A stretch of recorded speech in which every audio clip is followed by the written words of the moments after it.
Well, the main aspect that I'm going to be talking to is children's relationships, and children's relationships are what provides the context of their development and is absolutely crucial and critical in terms of both their contact with family. I think we've gone on a few.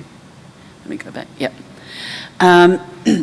So these are the sorts of, this is the outline of what I want to talk about today, which is children's relationships with their family and their carers. And this one doesn't move on the same way. Does this one not move? No, the one down here isn't, so I can't read it. Okay, so I will have to look up that. Yeah.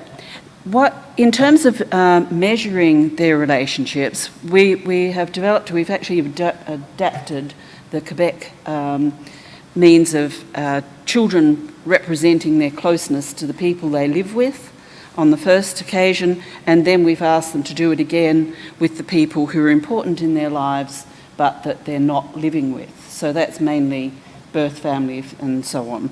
And it may be people who are significant other than birth family. It could be people, special friends and so on, particularly for kids or young people in residential care.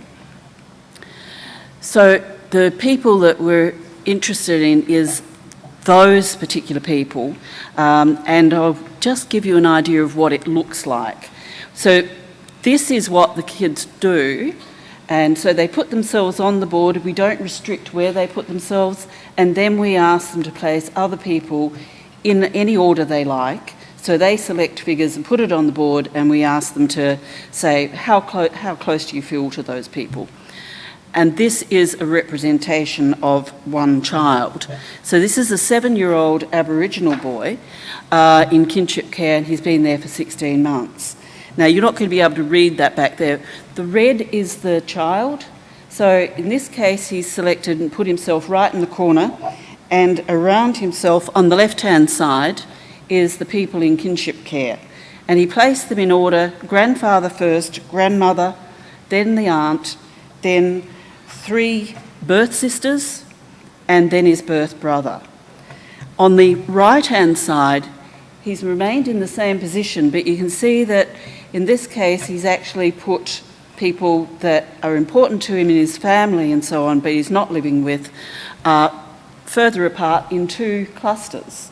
So the first person was another grandmother, then 3 birth brothers, his mother and his father further out.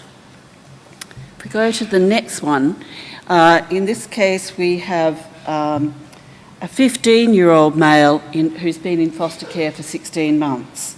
And again, he's placed himself in the middle, and around himself on the left-hand side, those in foster care with him, is foster father, foster mother, and in this case, he's got 5 foster brothers, and he's placed them all pretty much closely around himself.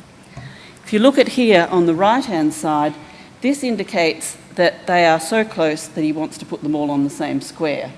So all of those family members, and there we have, in fact, what's significant about this child is that it's only birth brothers and birth sisters that he's put in that position, no parents in that group.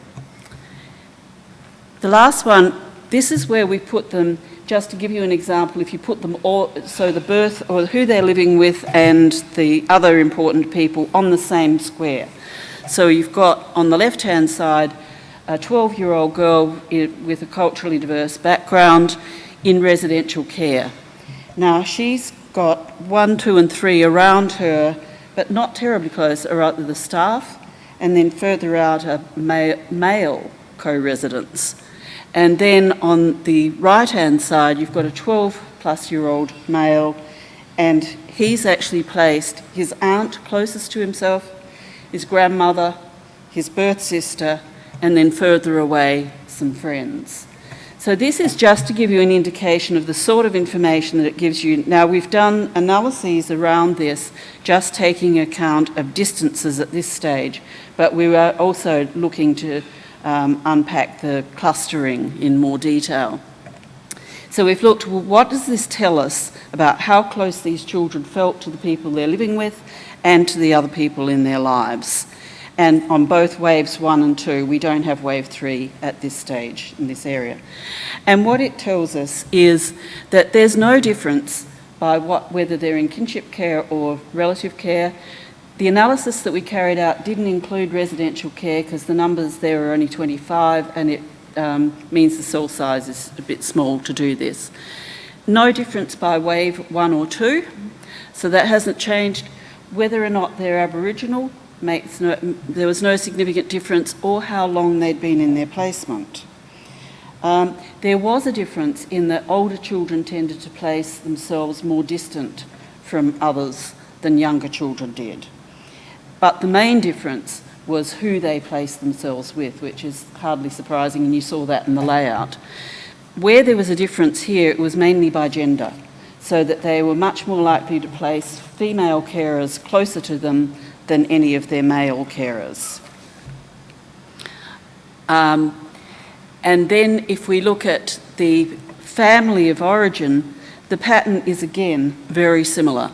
So you've got the same, no difference by the same sorts of things. In this case, I mean, we'd also take into account, the number of risk reports beforehand. That made no difference. But it's the distance and who you're close to that makes the difference again. Clearly, contact is a contentious issue in this whole field, and I don't think we are clear yet as to what actual purpose is for which children and what the court will actually order.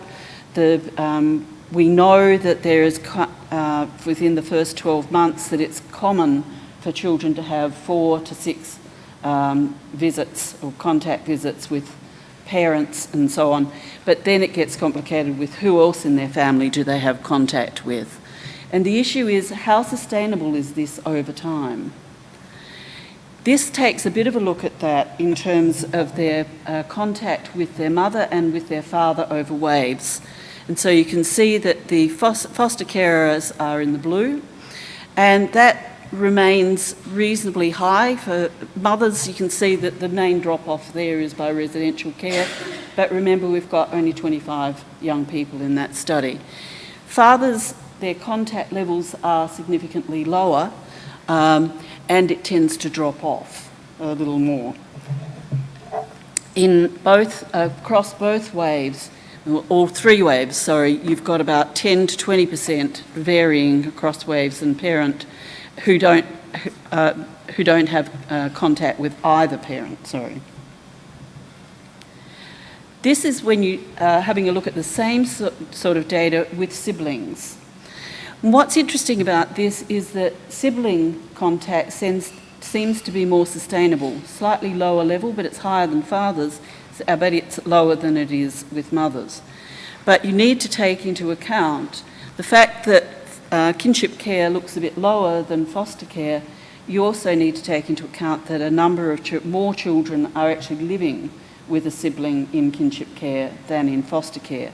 So of course that limits the numbers that they can be in contact with elsewhere if they're actually already living with them. So we're in the process of doing some analyses that will take account of that. This just gives you, in this case, what we wanted to do was link, well, is there any link between the frequency of contact and how well these children are doing according to the ACMBAC, the CBCL. So there we've only selected the children for whom we've got data on all 3 waves. So this is their contact arrangements, and what you can see is that the most common is to have less than monthly contact, and that would fit in with the 4 to 6 times a year. But the number or the proportion who have no contact with their mother increases a little from wave 1 to wave 3, in line with what we saw before.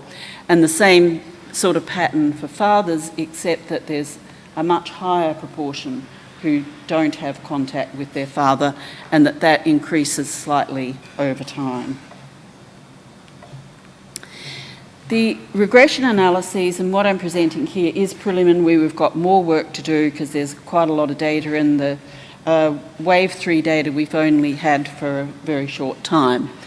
But what it shows at this stage is surprisingly little in one sense, that frequency of contact doesn't seem to make that much difference. Where we've compared, and we've done it with no contact versus contact and less than monthly versus the other. So frequency of contact doesn't make much difference. What does make a difference is the age of the child. The type of care makes very little difference, and Aboriginal and non-Aboriginal makes no difference. The wave does make a difference. So we're looking here at externalising, so breaking it down into the externalising and internalising scores. And you can see again that the frequency of contact, no significant effect, type of care, no significant effect, wave, there's a drop-off, and there is a higher T-scores for under 3s than there is for the older children. I think Paul's going to be talking more about Aboriginal children, the same sort of data. Whoops, sorry. So this is looking at carers' perceptions of how well contact is, what's their overall view of contact? Is it positive, slightly positive, and so on? And you can see that, you know, up around 70, if you put positive and slightly positive together, you've got a high proportion of carers who are saying that they are reacting positively to it. And kin carers are more positive than foster carers, and those of older children more than younger children. The same sort of data, except this time it's asking the carers, well, how well do you think contact is actually meeting the needs of the children? And again, the same pattern. Kin more than others, and about 8 out of 10 overall are saying very well or well. And this is just, again, looking at it by contact frequency. And generally you can see that the very well, which is the dark blue, tends to be bigger, except for the less than monthly. So we've got more work to do in analysing that, because we need to break it down as to who are the children with what type of contact and what age group, and and whether or not they actually have a good relationship with the people according to their carers that they're having contact with. So there's a lot of unpacking still to do in this data, and that's the same pattern that you get with siblings. And again, you can see that the most positive tends to be, you know, actually towards the top of the range. So how well is contact meeting children's needs in maintaining family contact? So we've done some regression analysis around this, and kinship care is perceived to be better than foster care by the carers themselves. For Aboriginal children, that's not meeting their needs as well as it is for non-Aboriginal children, and that it's better for very young children, with one exception, and that's some things I'll talk about in a sec, and that it's better when it's at least weekly with the mother and father, and at least monthly for fathers and siblings. Interestingly, when you look at the open-ended data here, you get some carers who are saying that it's not meeting their needs well enough, or the problems are that they're not getting enough, and then you get another group who are saying that they're having too much contact, but there are actually more who are saying they want more contact than less. About 1 in 3 carers are saying that there are no problems in both waves with contact, and significantly fewer are reporting problems in wave 2 than wave 1. One of the issues there is, of course, the children are older, and one of the big concerns, which I'll show you in a minute, is around the disturbance of sleep routines and other routines for very young children. But nearly 3 times as many comments at wave 1 called for increased contact rather than decreased, and that open-ended data is quite rich. The most common problems that they're reporting are these. First of all, how the parents are behaving on contact, and it tends to be more a problem for kinship carers than foster carers. Those parents are not showing up, and particularly in terms of disappointing the children and mucking people around. It's upsetting for the carers and as well as the children, and the impact on the child's well-being. And the foster carers here are saying that's more of a problem than kinship carers are. And disrupting the child's sleep routine, again, more of a problem for foster carers than kinship carers, and a greater concern for children under 3, which is one reason it drops off for wave 2. So in terms of the carers' perceptions of contact with the birth family, there are a number of less frequently, quite a lot less frequently reported problems. Hostility between the carers and the parents is greater in kinship care than it is in foster care. Distance and time is an issue, and the other thing that's being reported is similar to what Kathy Humphries and Meredith Curley reported in Melbourne, which is strange or unknown people picking up children and taking them, so different people on different occasions taking them to contact, particularly young children. But very few children and very few parents not wanting contact. So in terms of the overall perceptions of contact, there are a few comments here of what carers have said at various stages, and I'm going to leave you to read those because I can't read them from here. It's too hard. So you can see that some of them are saying, I'd prefer no contact at all, but if it has to happen, some of it is around the inconvenience and the disruption. And again,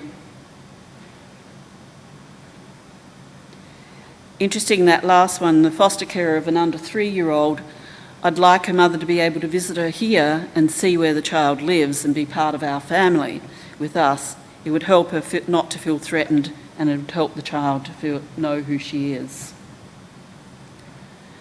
So the main findings are generally these: that children are reporting good relationships with their carers, that are generally sustained. When we look at wave 1 to wave 2, there's not a great deal of change between those two in terms of what children are reporting, and that children are saying they're closer to their birth mother and their foster mother than they are to others, not surprisingly. But you also need to look at those clusters of where their siblings are clustered around them. Most are having regular contact. Sibling contact is well sustained over time, and it's generally seen by carers as meeting children's needs. But that kinship carers are tending to report more particular problems around some aspects, and particularly parental behaviours, and that's where they're looking for some casework support to help manage some of those difficult dynamics between the relatives and quite often the grandmother and their daughter, in terms of managing the contact with the grandchild.